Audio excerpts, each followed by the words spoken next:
Hey, what's up, everybody? Welcome back. I hope that you had a wonderful weekend.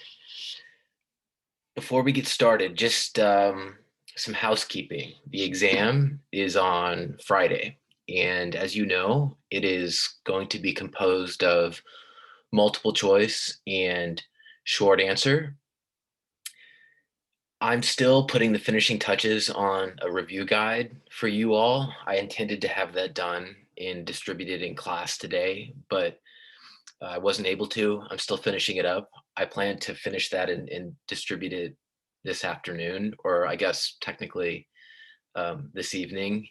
And I'll send that around and make sure that it's posted on CAT courses. But when you see the review guide, you'll see that it is composed of a list of concepts for review, a few sort of like topics, like questions, prompts, if you will, for review, and then a list of the readings that were assigned. And the exam will be drawn from those concepts in those questions. So if you've completed the reading and you've kept up with the lectures and you've participated and you complete the review guide, you'll be in a good position to take the exam.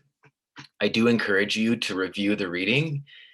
The objective with the exams is to demonstrate as much knowledge as possible and to show that you did the reading and that you absorbed the key ideas and that you can show that. And so there will be a value placed on that. And keeping in mind that it's a short exam, it's 50 minutes. We can't really do much in 50 minutes, and I don't intend to overburden you. I intend to give you something reasonable and something that gives you an opportunity to demonstrate knowledge and engage with the material from the class. So when you see the review, a lot of this will make more sense, and we can discuss this at length on Wednesday, where I do plan to take your questions as well. But I do want to give you an opportunity right now to ask any questions or make any comments that you have.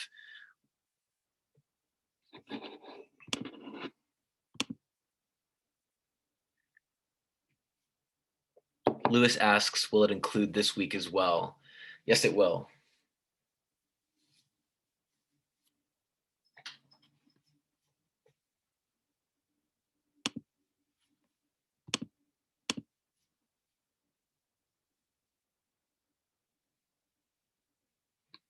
I'll post it after class, Angel, when I finish it. Virginia asks, will there be a short essay or short questions? Short questions. It's not an essay, short questions.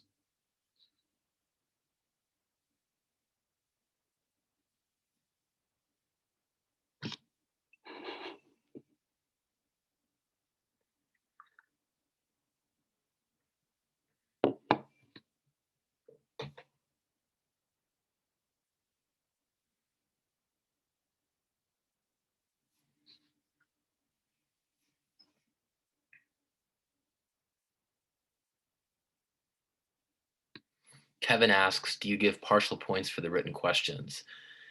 We evaluate your responses, and absolutely, it's not, all or nothing. You will get however many points you earn for that particular response. And so, it could vary, or you could get all of them. But if you don't put anything, you can't get any of them. So the key is to always give it a shot. That it's that old saying, you miss all the shots you don't take. And so just give it a shot and be prepared to answer a variety of different questions. That's the objective with the review guide. I give you the review guide so that you're prepared to address or discuss any topic or question that might come up based on everything that we covered in the first half of the semester. And so if you complete that review guide, you're in a good position to address anything that might come up.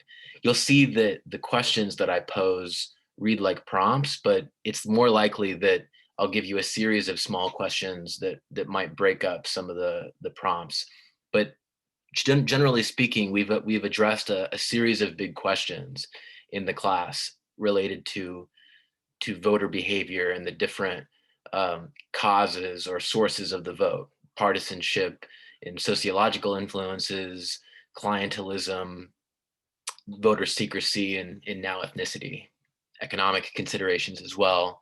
All of these themes will appear. And so if you've kept up with the reading and you've been engaged with the class, none of this content should be surprising, but it will be inclusive in that everything that we've covered is fair game.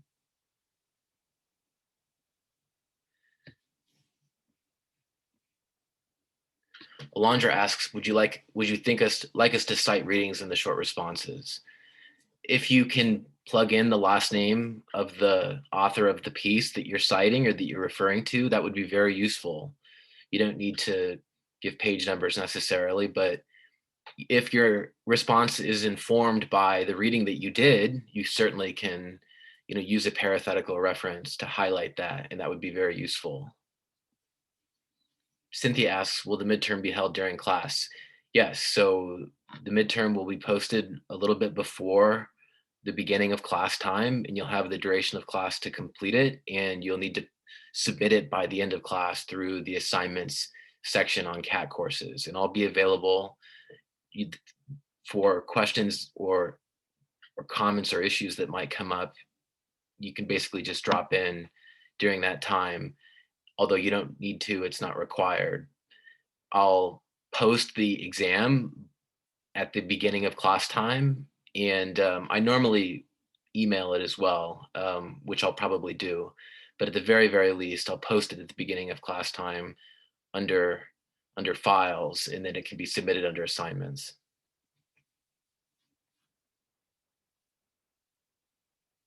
Edith, how many questions are in the exam given that we only have 15 minutes to complete the exam? You have 50 minutes to complete the exam, not 15 minutes.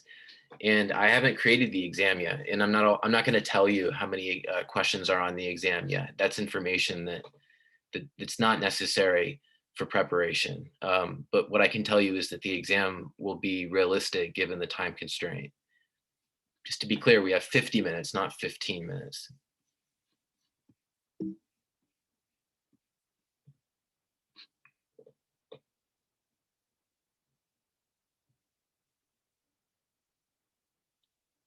I'm getting multiple questions about how many questions will be on the exam. I'm not going to tell you how many questions are on the exam because I haven't made it yet. But the exam will be worth 100 points, and each individual question will be worth a realistic amount. It won't be the case that individual questions are 1 point each. Generally, they'll be worth more than that. I don't anticipate there being any more. Well, again, I'm not going to tell you because I don't want to constrain myself when I haven't created the exam yet.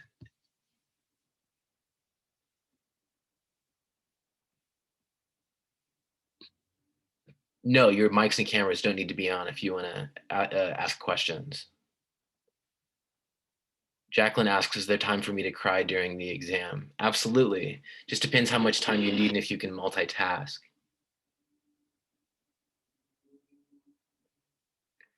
Realistically, though, listen, I'm on your side. I'm not trying to, throw you a curveball. I'm most interested in you engaging with the material in a meaningful way and in a critical way that demonstrates knowledge. And so that can be done succinctly and concisely, and it can be done in 50 minutes. It can be done in 30 minutes.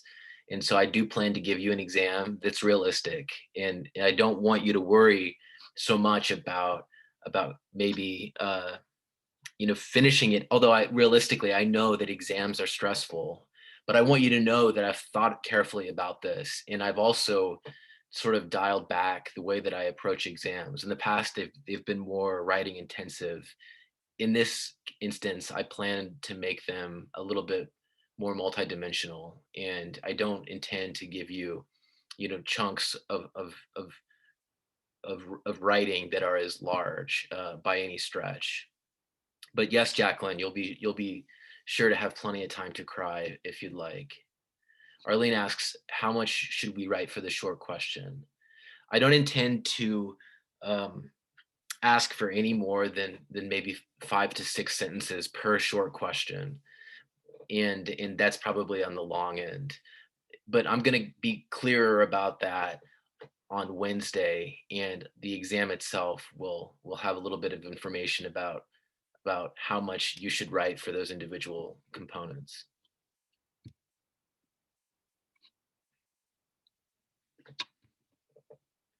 Virginia asks, are the videos we've watched in class so far also fair game for the exam? Yeah, they are, in the sense that they could be very useful for you as examples or to reference or to refer to make arguments or to support your points. I do believe that everything we've covered should be fair game. And those videos I chose and curated carefully because I thought that they illustrated a lot of what we were discussing, and they did so in a way that was more tactful and informed than I could individually in the time allowed. So I would encourage you to review some of that if especially if you feel like you need an example or something to work with to flesh out a point that you want to make. No, Celine, you don't need to be on Zoom as if you're taking or attending the lecture. I'll just be available for a drop-in in case you want to come by and ask questions. So sometimes students, need help during the exam, and email can be a little tedious, and it's much quicker for students just to drop in. And so I'll post a Zoom link and you can drop in if you want, but you don't need to. Some students just drop in and they just have it open for the duration of the exam and they don't ever speak to me, but they just have it there in case they want to. Other students just don't ever come. It's up to you. But I want it to be as realistic as possible, so we can treat it like I'm here, and you can come if you need the help. No problem. So I know that you're wanting a little bit more information about the length of the exam in terms of how many questions it has. I just want to assure you that it won't include any more than a handful of short answer questions, and it'll contain a reasonable number of multiple choice questions. So altogether, it won't be long. It'll be a short exam, and I think that the most important thing for you is just to be prepared to demonstrate knowledge from the different readings that we've done, and be fluent and prepared to engage with the content and the themes that we discussed in the lectures, and in particular those questions that I asked you, or the key points about similarities or differences, and assumptions about voters that went into the different models. The review guide will highlight these different issues, but as you prepare, you just should probably focus a lot, I think, on the reading. Yes, Alex, you need to take it during lecture. So it's administered during lecture. I posted at the beginning of the lecture time.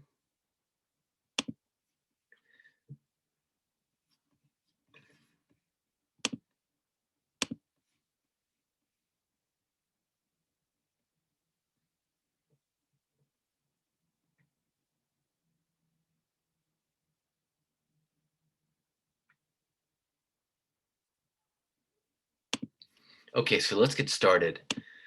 We are discussing ethnicity and voting behavior. We're still dealing with that first dependent variable, which is voting behavior, the individual vote. And we're now covering, I think, the third or the fourth of several perspectives on the vote, why people vote the way they vote, why they have the opinions that they have, and why they behave directly and indirectly in the ways that they do. And so far, we've seen a number of different perspectives, everything from economic voting, pocketbook voting, to partisan voting. We've seen the difference between secret voting and public voting, and how it can have consequences for the free vote, or the freedom to vote, and whether landlords or employers control the vote. We've talked about clientelism. All of these have been different perspectives on the vote. They've all answered the question, why do people vote the way they do, differently. This week, we focus on the issue of ethnicity, and in particular, race or ethnic group. And we're going to focus on Africa.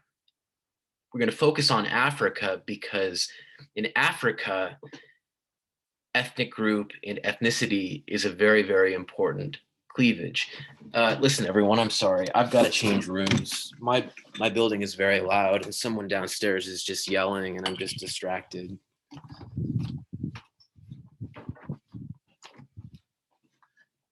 Okay.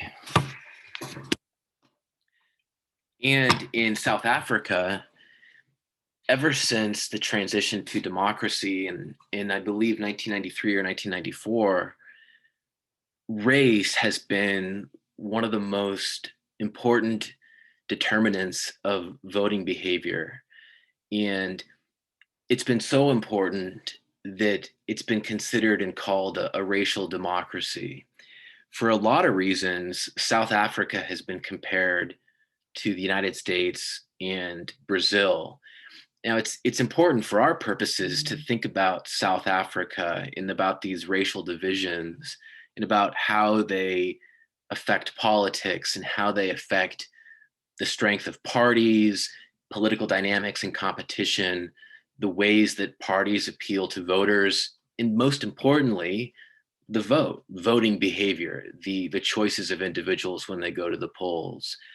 In the most recent election in May 2019, in South Africa, racial divisions again loomed over the election, and this was the case for the nth time in elections since 1993. And pessimism about democracy in general tended to pervade the election, and appeals to race and ethnicity became especially important because intensifying competition between parties often drove them to appeal to the most base considerations. And again, in South Africa, those are often racial lines and racial cleavages. South Africa is sort of like an ideal case in the sense that in few cases is ethnicity and race so important to the vote. It gives us a good chance then to try to understand and think about and explain the links between ethnicity and voting behavior, and especially between race and voting behavior. This lecture that will take place today and Wednesday will deal with ethnicity and voting. And we will deal with South Africa, but we'll also deal with the case of Ghana. Before we get there, however, we'll talk about ethnicity and voting in general and the potential role of ethnicity in shaping voting behavior. We'll then turn our attention to the different mechanisms through which ethnicity shapes the vote. Before we eventually get to those case studies, we'll deal with the explanations of ethnic voting and the different potential causes of ethnic voting, as we might call it. This picture here is some recent data showing the ethnic diversity in Africa, and it's pretty stunning, the variation within countries, within regions, within in throughout the continent. It shows you that in the most literal sense, it is a diverse place without a single identity. Even in South Africa, which seems to be distinct from other countries in how large the ethnic concentrations are, it's still quite diverse and quite heterogeneous. This is why we think about Africa first often when we think about the role of ethnicity and the links between ethnicity in the vote, and in particular the role of race in cases like South Africa.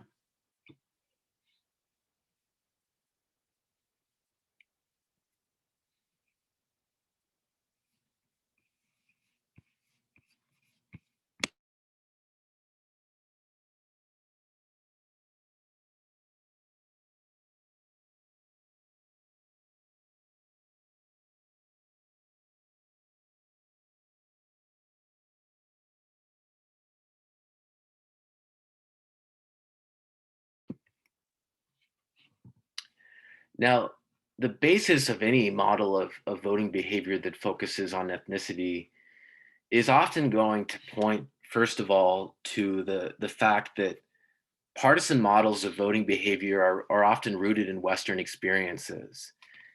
And the fact that in the United States, as in other Western democracies, racial and ethnic divisions do exist doesn't mean that that experience is similar to the experience in Africa, where there's much more diversity and where, I'm sorry, everyone, just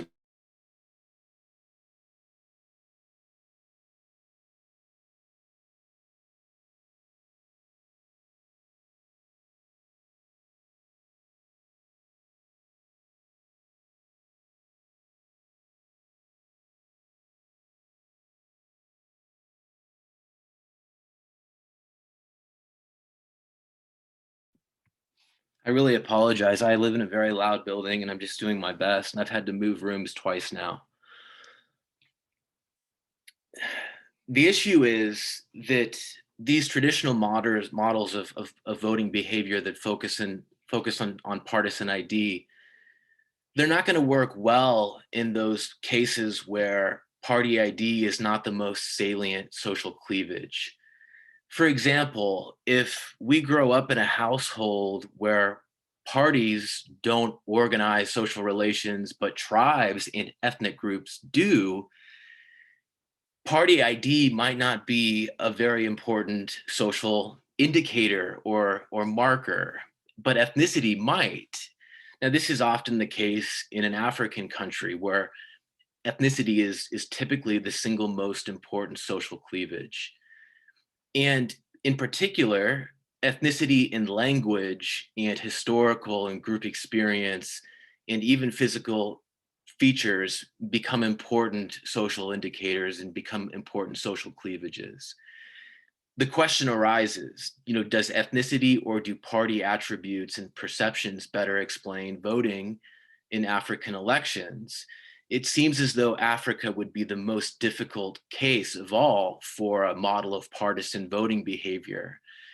If ethnicity is more important, indeed, we should see that ethnicity is a better predictor of the vote, and partisan identification is secondary or is a function of ethnicity, which is also typically the case, especially considering that in most African countries, the operative parties are ethnic parties and they take on an ethnic identification as opposed to a programmatic or a class-based identification.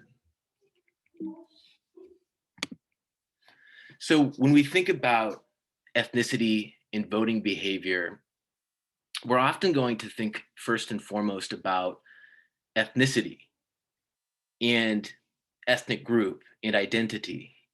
That, of course, is important, but in practice and in reality, there is also an important role for ethnic parties in linking ethnicity and the individual vote. Ethnic parties become an important mediary. They become an important amplifier and channel for ethnicity in a multi-ethnic democracy. And these ethnic parties become an important expression and sort of vehicle for identity and for ethnicity in a country like South Africa or Ghana or Tanzania. And it's that relationship between ethnicity and the vote that is linked by ethnic parties, and parties play the role that we often forget when we discuss the role of ethnicity in an African democracy. So this is Ghana. Ghana is one of the cases that is discussed the most when we talk about ethnic parties and identity and voting behavior. And Ghana has been an important case precisely because it's been a place where it's been unclear whether voting behavior is informed by ethnicity or if it's more complex and it's informed by partisan identification and evaluations that may be affected by identity but are not reducible to what might just be purely ethnicity or racial or group considerations. In Ghana, the most recent papers seem to suggest that ethnic voting does take place, but that elections are not purely ethnic headcounts, so to speak.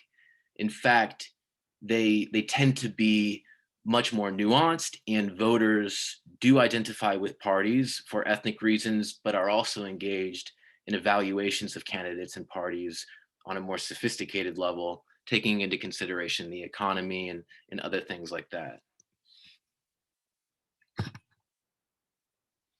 South Africa, of course, is, as I mentioned, one of the biggest examples of what's been called a racial democracy, and a place where a sort of racial census and a kind of racial pluralism is existent. And since 1993, 1994, when the country became a multiracial democracy, the symbol of South African democracy arguably has been the African National Congress. It is in fact a political party. It's just that that party has dominated South African politics. It is a party that in part represents Black South Africans, and a party that has emerged as arguably one of the world's first sort of multi-ethnic, but explicitly pro multiracial parties, but one that from the beginning was a vehicle for the representation of Black South Africans in particular. We'll talk later on in the lecture about South Africa and whether the emergence of new parties seems to be consistent with our explanation, our expectations about ethnic and racial politics, or if it's something else. South Sudan is another country where ethnic voting from the beginning has been important. Now, South Sudan is not a democracy, but South Sudan became a country in the first place in 2011 when Sudan split into two countries. In that vote, that referendum was determined by ethnic voting and by the coalitions in the constituencies that voted in that referendum. In particular, they voted along ethnic lines. And so the formation of South Sudan in the first place was entirely driven by what could be called ethnic voting. And the secession, the vote for justice, as it was called, was a vote that was structured by ethnic parties and ethnic groups. And so there were ballots in many different languages, and in parties, and ethnic parties played a key role in facilitating the election and connecting voters to the process. So the birth of South Sudan in the first place can be understood as a result of ethnic voting.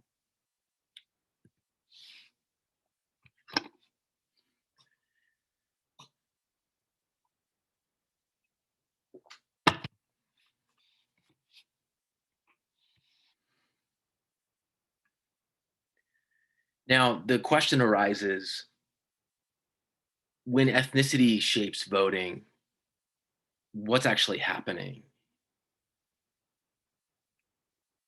What is it that is going on in the mind of the voter? And this is the question that's especially interesting for us at UC Merced because of our focus on political psychology and the sort of cognitive mechanics of decision making and political decision making. And there really are two approaches or two mechanisms highlighted in the literature on this, on the relationship between ethnicity and voting and how ethnicity shapes voting. And we can kind of summarize them in the following ways. One is sort of like a discriminatory politics mechanism that involves kind of a logic of discrimination, the distinction between in-group and out-group members. And the other one is a distributive politics mechanism that involves a logic of sort of a calculus about the distribution of goods and the distribution of public goods and private goods as well, in how different types of governments composed of different types of ethnic groups might affect that distribution. And both of these mechanisms, if you will, relate to how ethnicity can shape voting, but you'll see that they carry very different implications about what's actually motivating voters, what's actually causing them to make the choices that they make with regard to ethnicity and the importance of their ethnicity. So the first one, discriminatory politics, is really the most unseemly one, and that's why it's kind of depicted here by a Nigerian cartoonist in a very unflattering way. And this is a borderline racist way, but the way in which discriminatory politics or ethnic voting has been regarded is consistent with what we might refer to as discrimination or as racism. And this is the idea that when people vote, their binds of identity are so strong that they become anxious of outsiders, and they become more positively predisposed to insiders. It's the idea that they're always going to evaluate people like them in their group positively, regardless of what they do in office. At the same time, outsiders, people different than them, of a different ethnic group, are always going to be evaluated negatively, regardless of what they do in office. And it's the simple idea that, look, it's ethnicity and group identity that is shaping the behavior of the voter. And it's not an evaluation of performance, it's an evaluation of identity, of objective characteristics. And this is, in its very basic sense, a discriminatory position, right? A discriminatory posture. And it's a kind of tribalism, if you will. And this is why it's been depicted here. But notice that the cartoon is showing us so much more than just the tribalism of discriminatory ethnic voting. It's also suggesting that tribalism in this kind of discriminatory politics is just sort of throughout Africa, and just kind of rife and entrenched and sort of deeply embedded in African politics. Now, of course, the the truth is, if that's the case, we could say and suggest that the arbitrary drawing of borders and boundaries by European colonizers, without regard for any of these ethnic or cultural or linguistic differences, set up a set of national polities who do not have homogenous, unifying ethnic compositions. In fact, that disregard for cultural and group differences has resulted predictably in a kind of discriminatory politics that characterizes ethnic voting. And this is a kind of long-term interpretation. But the point that I want to suggest to you is that these ethnic and group differences matter, and they matter so much that they can shape voting and voting behavior. And they matter so much that the arbitrary drawing of boundaries and borders set up these countries for this kind of ethnic voting. This is the discriminatory politics perspective on what mechanism connects ethnicity and voting. The distributive politics mechanism is a different perspective on what connects ethnicity and voting. This is the idea that voters are primarily motivated by the perception that the distribution of goods like patronage and services, jobs, employment, follows ethnic lines. It's the idea that I have to vote with the chief and against my rivals for survival. It's a matter of survival. It's the only way I get a job in the public administration. It's the only way I get access to running water, electricity, and services. If my group doesn't win government office and doesn't win power, we may not have those things because the opposing group will take the power of the state, will deny us those services, or will deny us employment, or will deny us jobs. This perspective, this mechanism is also ultimately kind of rooted in a discriminatory politics, in the sense that it assumes that the other group will punish or penalize or shut out that group or your group, and that your group will do the same to the other group and favor you. But it focuses instead squarely on distribution, right? It views politics and government as a distributive mechanism, as the thing that produces and distributes public goods and distributes them along ethnic lines. And so one of the recent articles in a big journal in political science was titled "Voting with the Chief" or why vote with the chief. And it's the distributive politics perspective on ethnicity and voting. So we're going to pause and step back here and watch a video that helps to put this in perspective in a recent event in the South African elections from 2019. And this video in particular focuses on the emergence of white nationalist political parties in South Africa, but it also emphasizes some of the appeals to voters of some other establishment parties that are viewed as essentially or mainly representing Black South Africans. And so there's an interesting depiction of different identity groups and of voting behavior from the perspective of ethnicity and in the case of South Africa. So let's pause and step back and watch this video.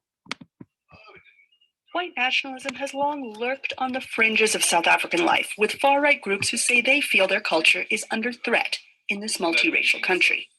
Who's the victim? It's white people. End of story. But as the last national election showed, far-right white nationalism is moving into the mainstream and into the government. The Freedom Front Plus party surprised many by winning 2.4% of the vote in the May elections. That gave the party an all-time high 10 seats in the 400-member National Assembly.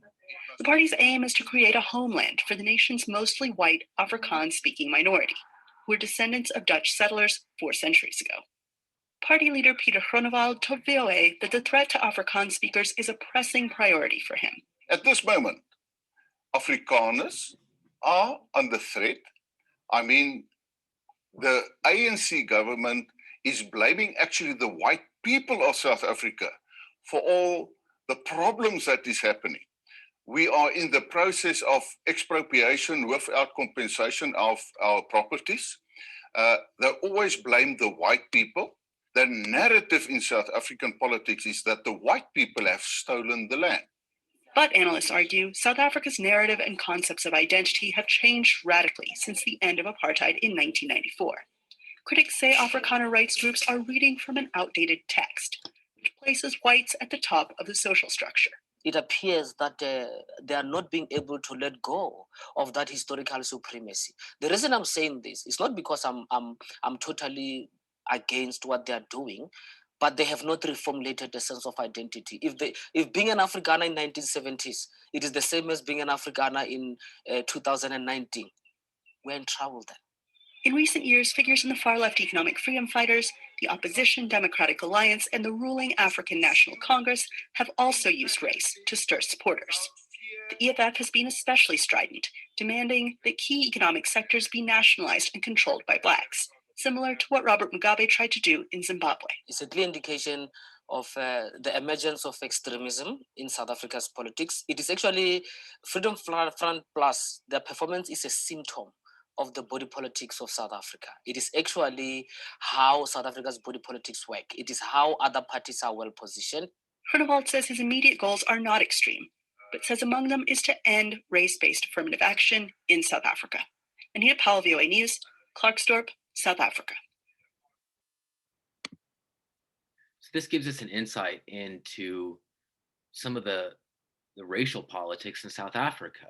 And it gives us a good example of some of the different mechanisms. And I just would like to ask you, does this depict discriminatory politics, distributive politics, or both? And what are the different examples or the different pieces of evidence that fit with those different mechanisms from the video?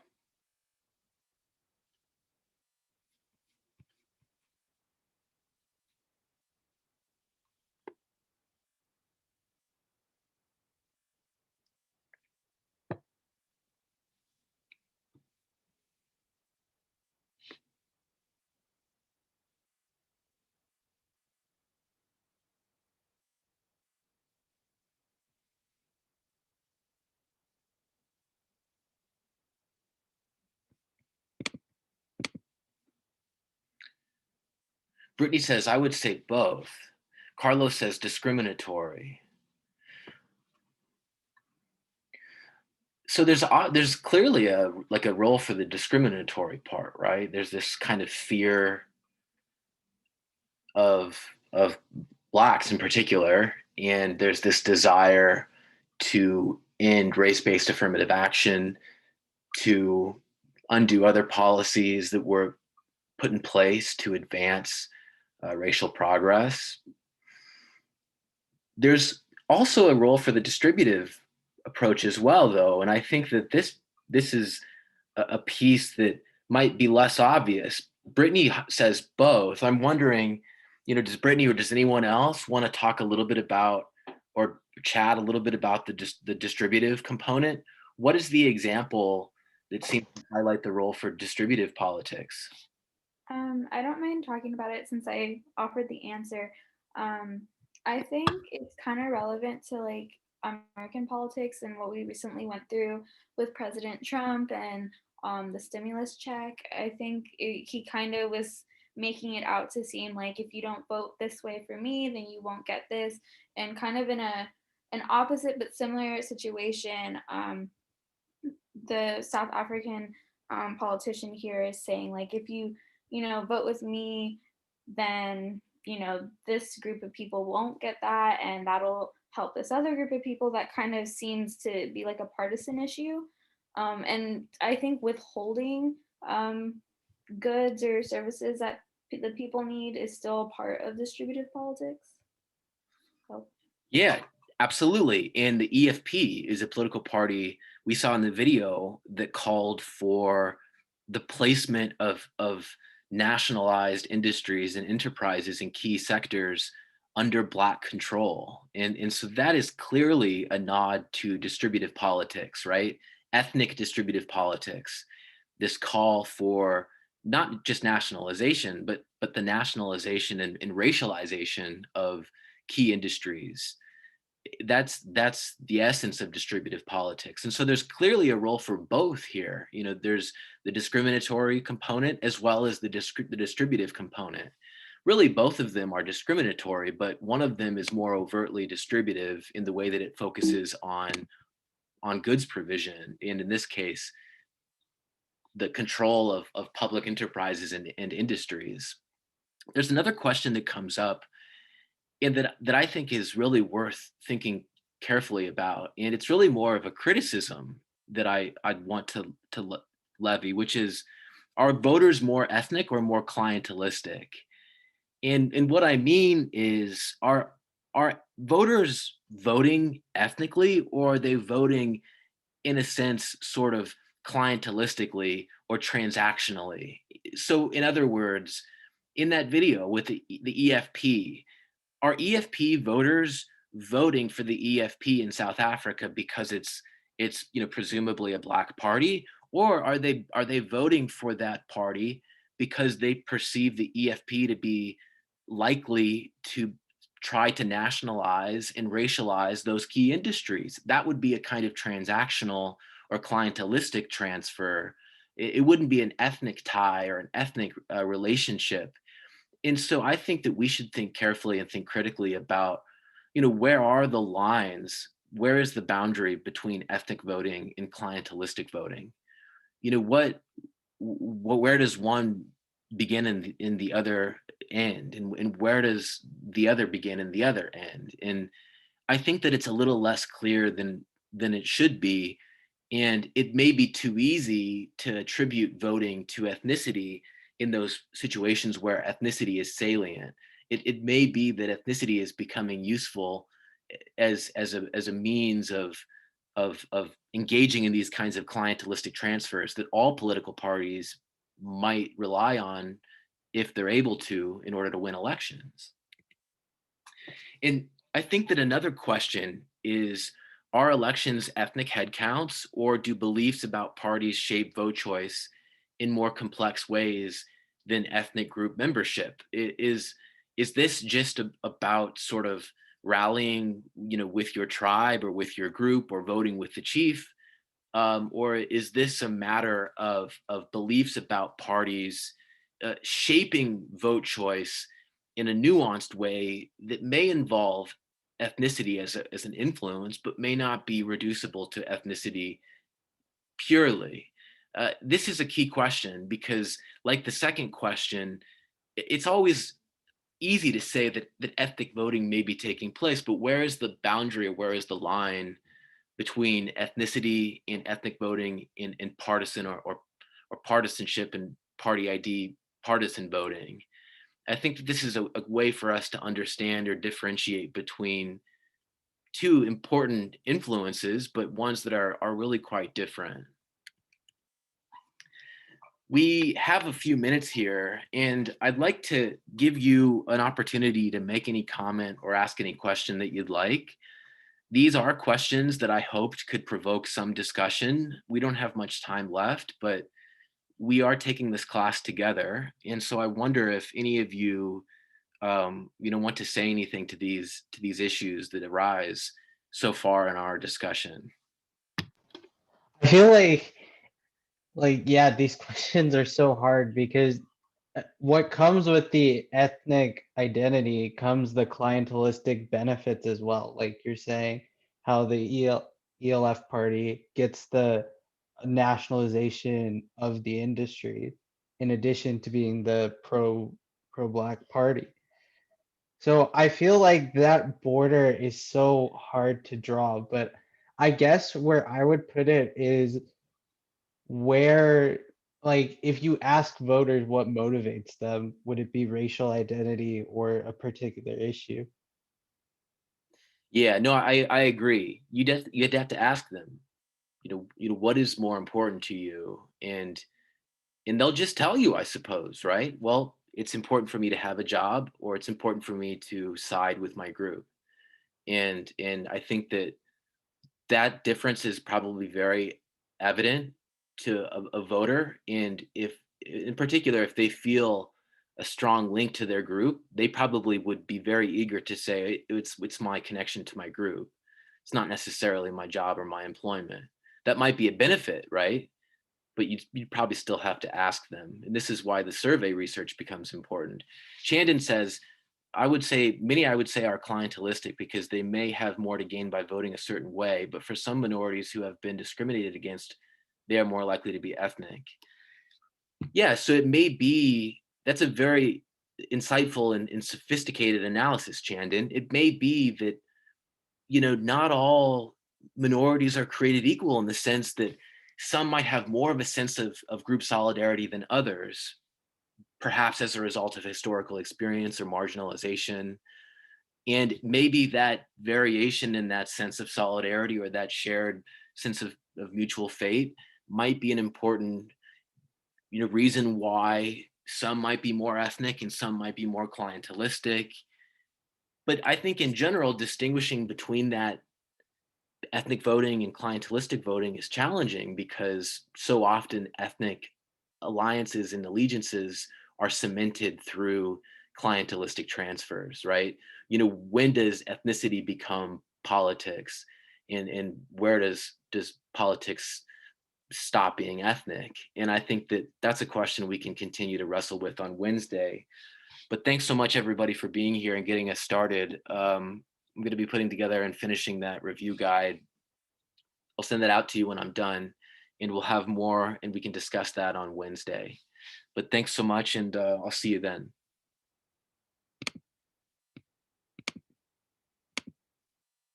Nice day, Professor. Hey, thanks. You too.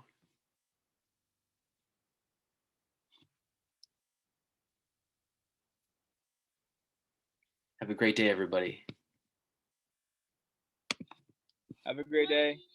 Thank you. You too.